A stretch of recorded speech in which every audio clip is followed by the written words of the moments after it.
हाँ तो भाई हम क्या कह रहे थे कि नैसर्गिक रूप से हमारे अंदर 3 गुण हैं: कर्म, मोह और करुणा। अब तीनों ही गुणों को समझना जरूरी है। कर्म तो लगभग सभी लोग जानते हैं कि कर्म करोगे तो फल मिलेगी वाली बात है। माने कर्म का मतलब है लगन में लगे रहना। मोह का क्या मतलब है? मोह का जो मतलब है वो ये है कि जैसे हमारा बच्चा है, अब हम उसके लिए दिन रात परेशान रहते हैं कि उसको गर्मी न लग जाए, उसको जाड़ा न लग जाए, खा रहा है कि नहीं, पी रहा है कि नहीं। ये तो है सांसारिक मोह। लेकिन खुद के लिए भी मोह होता है। खुद के लिए मोह होता है। आपको डायबिटीज हो गई और आप दवाई खा रहे हैं, क्यों? आप टहलने नहीं जा रहे हैं क्योंकि आपको मोह है शरीर का। एक तो कि शरीर को ना चलना पड़े, और दूसरा मोह है कि शरीर ठीक रहे, तो उसके लिए आप दवाई खा लेते हैं। अब तीसरी चीज है करुणा। करुणा जो है कुछ लोगों में बहुत ज्यादा होती है तो दानवीर कर्ण बन जाते हैं, गाली खाएंगे लेकिन फिर भी लोगों की मदद करेंगे। तो तीनों ही गुण हैं आदमी के अंदर। एक ही आदमी के अंदर तीनों गुण होते हैं। अब प्रधानता जिस चीज की होगी उस हिसाब से उसका व्यक्तित्व बनेगा।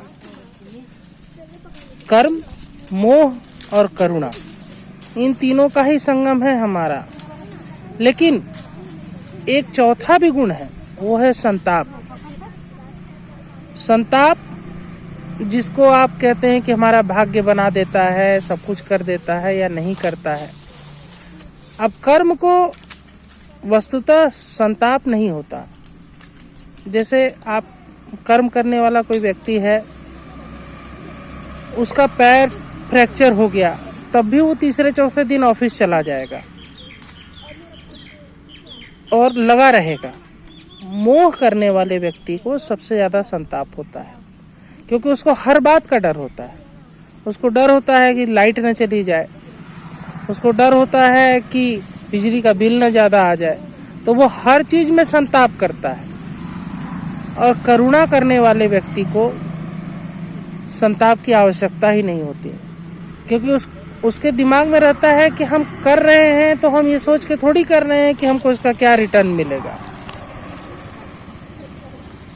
तो संताप को समझिए अपने जीवन में। संताप को उतना ही आने दीजिए जैसे दाल में नमक। बहुत ज़्यादा संताप लेके चलिएगा तो जीवन में पीछे जो घटा है उसी चीज़ को लेके बस खाली सोचते रहिएगा। आगे नहीं बढ़ पाइएगा कभी भी। आगे बढ़ने के लिए कर्म करना बहुत ज़रूरी है।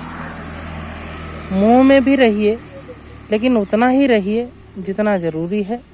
और करुणा को छोड़िए मत। दुनिया को इसकी आवश्यकता है।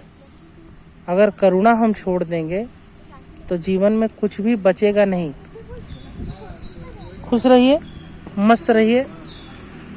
इस बात को समझिए कि जो एक के लिए सुख है वो किसी के लिए दुख भी हो सकता है। सोने वाले के लिए गर्मी कष्टदायक है और टहलने वाले के लिए बरसात कष्टदायक है। बाकी प्यार का तो कोई मौसम नहीं है। खुश रहिए, जीवन में बने रहिए, कर्म करते रहिए, मोह से जुड़े रहिए और करुणा फैलाते रहिए।